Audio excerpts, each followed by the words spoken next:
Hello, everybody. It's Alex Shevchenko here from the great city of Cannes in France. This is our usual Friday Alpha Leaks live stream that is called Friday Alpha Leaks Session. And during this stream, we're sharing with you the updates from the Aurora ecosystem and everything that is happening around. Since this is a live stream, this is a great time for you to ask your questions. And since I'm not at home, I don't have my usual setup. It will be really hard for me to check right away your comments, but I promise you that I'm going to do it in the end of the stream, in the second half.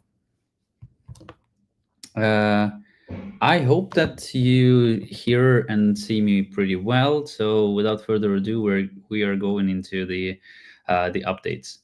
So this week we would like to present to you one of the projects from the Aurora Blocks Incubator program that is called Mega. They are building a new kind of a chain with a focus on the DeFi and GameFi experience. They would like it to make extremely simple and straightforward for users to use, even for those who are not crypto native and do not think in the crypto terms.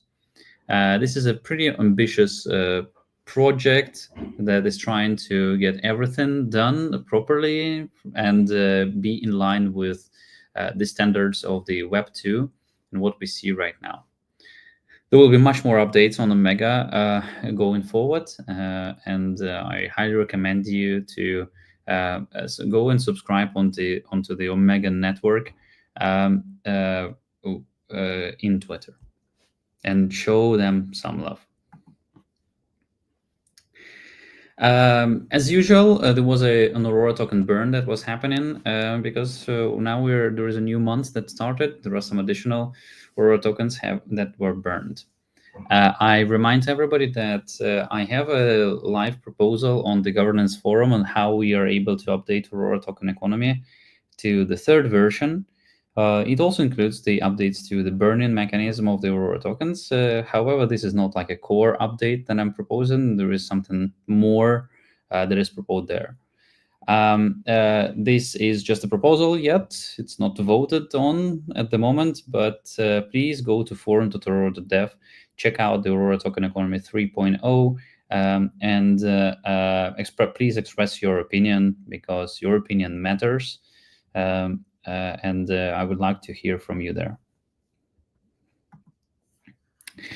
The big thing for this week was obviously the Ethereum Community Conference, or ECC, a yearly conference that happens usually in France and mainly in Paris, but the last 2 years it was not Paris.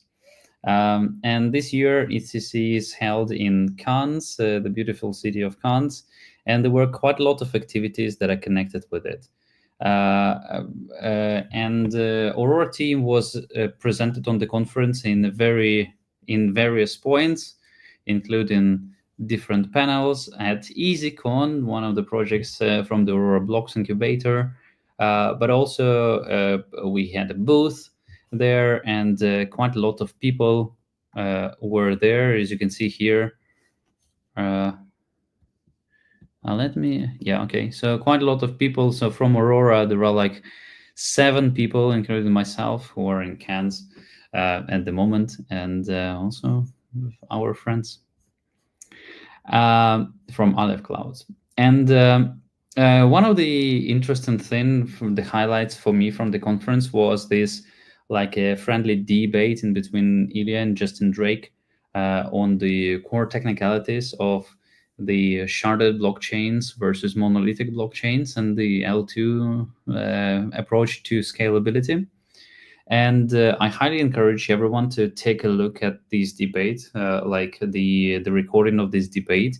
They were, especially if you're technical, because the guys were going pretty deep into the technicalities. But if you are free with the technical language, then I highly recommend you to go into this and see this debate. It was pretty interesting to listen from the audience, but since there is a recording of it, like it also makes sense for everyone to take a look at. You might have been paying attention to the Near and their launch of the marketing campaign Fork That. And Near is saying Fork That to all of the centralized AI, while we actually supporting this in the AI direction. But besides that, I think that we are able to not only fork the centralized AI, but we actually can fork lots of stuff in the crypto ecosystem. And we are doing the Fork That Chain Bootcamp, 0 to product in 6 weeks. And we are proposing to you to fork anything that you want to fork from the crypto ecosystem. You're able to go to Luma and sign up for everything here. But actually, we are able to do together quite a lot of forking of different things, both in a joyful manner and actually literally taking the projects who are failed and making it much better. I was already sharing with you some of the ideas of launching the pessimism chain, especially when you look at the charts that are produced by the optimism. It translates pessimism. But besides that, this is just like from my point of view a great joke. So yeah, so check it out. Maybe somebody's going to launch a pessimism chain.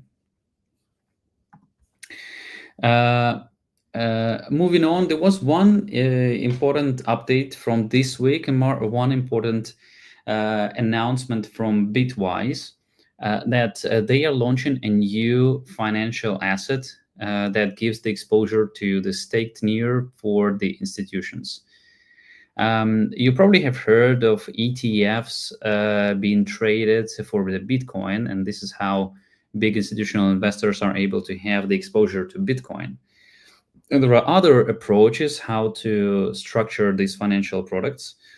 For example, MicroStrategy or Strategy is a privately owned or is a publicly owned company, and they have a strong correlation to the Bitcoin price of their stocks.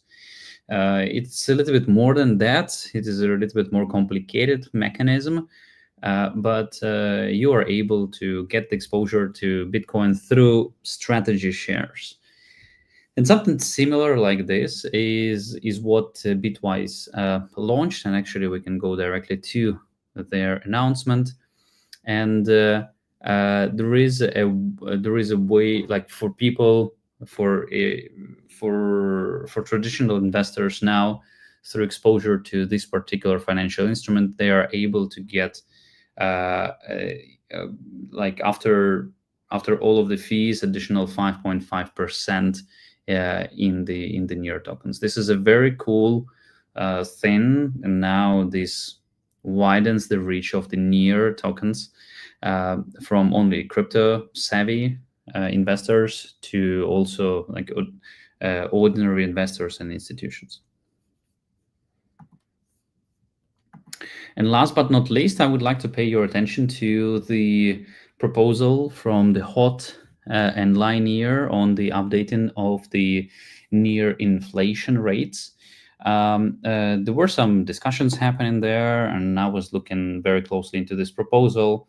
The thing that was standing out for me is that there is no requirements and no particular mention of the quorum for making the decision.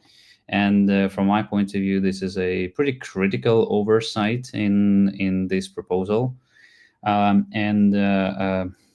would propose, if I would be doing this voting, I would be doing it with a different setup.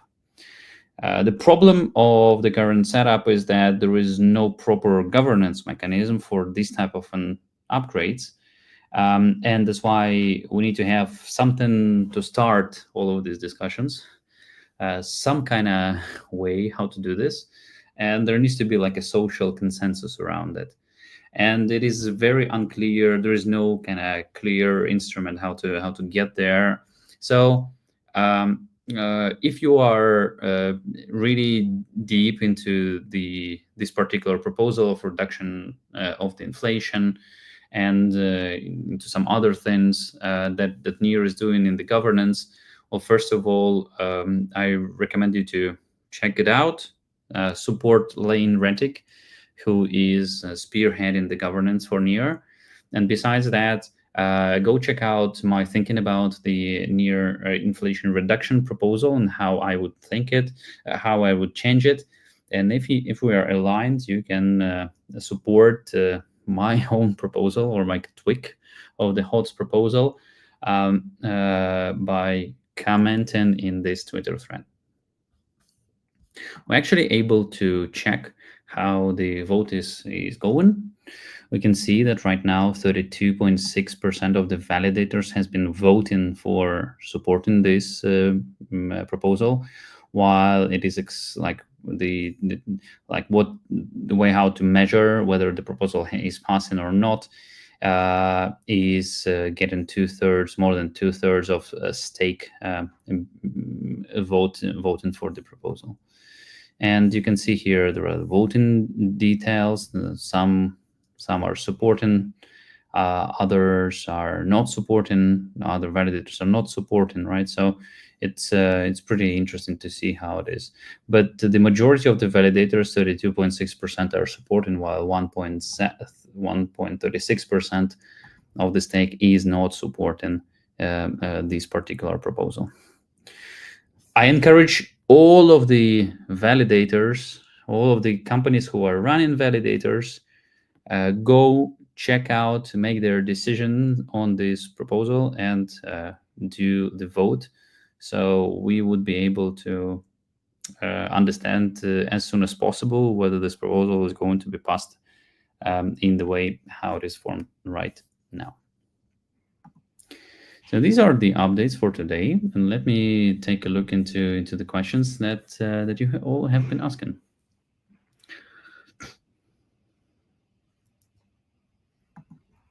What are the most common mistakes builders make when launching a virtual chain for the first time?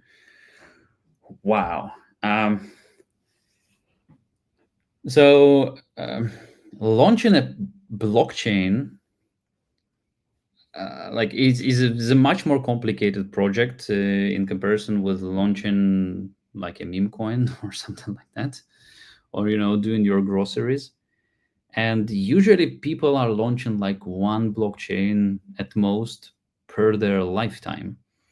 And it's not like that there are some particular mistake with launching the blockchain for the first time specifically. It's just there are some mistakes that people are making.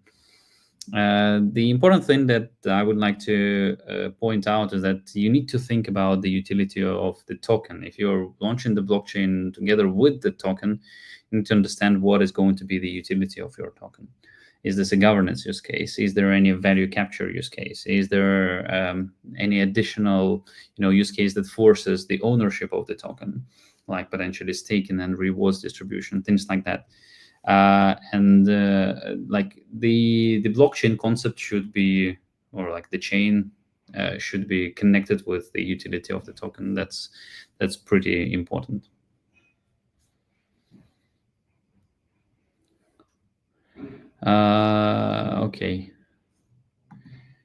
Okay, Thanos, I'm not sure what you're asking here. How a chain can replace the dApp? Like these are very different concepts. Maybe you just misprinted something. How do virtual chains differ from traditional rollups in terms of sovereignty? So the big difference in between virtual chains and rollups is that rollups have their own sequencers, and well, nowadays all of the infrastructure for rollups is in different states. There is no stage 2 rollups at the moment that are in production. But for the virtual chains are just smart contracts, and they have a single shared decentralized sequencer. None of the shared and decentralized is achieved in the rollup space. And the sequencer is the set of near validators. There are more than 250 active near validators that are running, and all of these validators are validating your chain. So from that standpoint, virtual chains are getting out of the box censorship resistance. They are getting the decentralization of the sequencers, and many additional very valid features of the blockchains that L2s are mostly missing.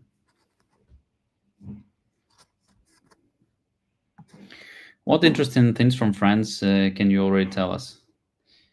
I think that the Robinhood announcement is a failure. I'm sorry, not impressed at all. There are lots of very good contacts, and hopefully this will be converted into the partners for Aurora, and I would be able to present it to you a little bit later.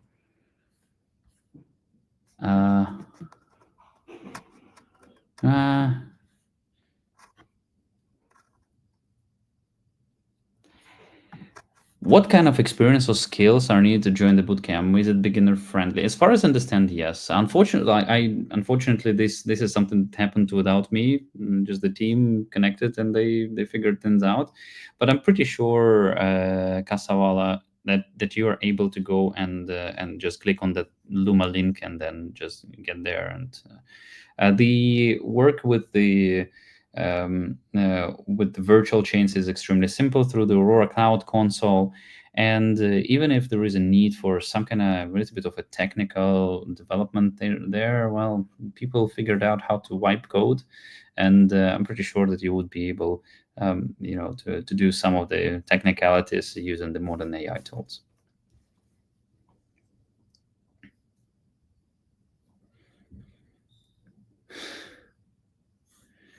Yeah. Interesting program. I think through register. Okay, cool. Thanos, when do you receive your fork that button? Send me your address. I'm going to send one to you because I already took a photo. Okay.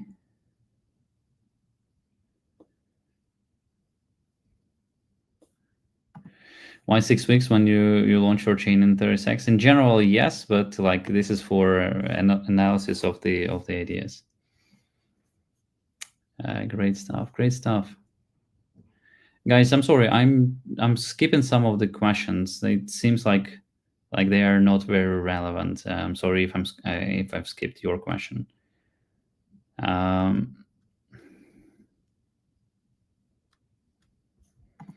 Do you think the next explosion of projects and virtual chains could happen? Yeah, obviously. Every single new virtual chain is a new chain. And if you will take a look, people became super hyped about Hyperliquid. And there is a specific project that is working on top of the Hyperliquid chain. Could have Hyperliquid be working on the Aurora stack? Yes. There are lots of buzz that is happening around Berachain. Could have Berachain be launched on top of Aurora stack? Yes. There is an ongoing buzz around Monad, and though Monad and Mega ETH probably would not be able to be launched directly on top of the Aurora stack, but a very similar projects are able to be launched on top of Aurora stack. So no problem with that. So the next Hyperliquid or the next Bera or the next something successful can launch on the Aurora stack. That's the thing. Founders are always willing to launch their own chains. This is like the adults when they're growing up. They want to live in their own house. They want to bring their friends to them and drink wine or beer or something else and have parties. That's a straightforward thing. And because of this, people will always want to launch their own chains. And this is a pretty much straightforward thing. They always want to launch their own tokens and they always want to launch their own chains. That's why Aurora infrastructure is there, it is available, and it is always going to be something that is needed. And who knows, maybe the next successful project is going to be launched on top of the Aurora infrastructure. As simple as that. Okay, cool. It seems like that's it with the questions. I really thank you all for joining. We have approximately 200 people listening to us. Thanks for coming on this Friday day. I wish all of the community from the US a good celebration of the 4th of July. And as always, we're going to see each other in exactly 1 week from now on the next Friday Alpha League sessions. And until then, have a good one.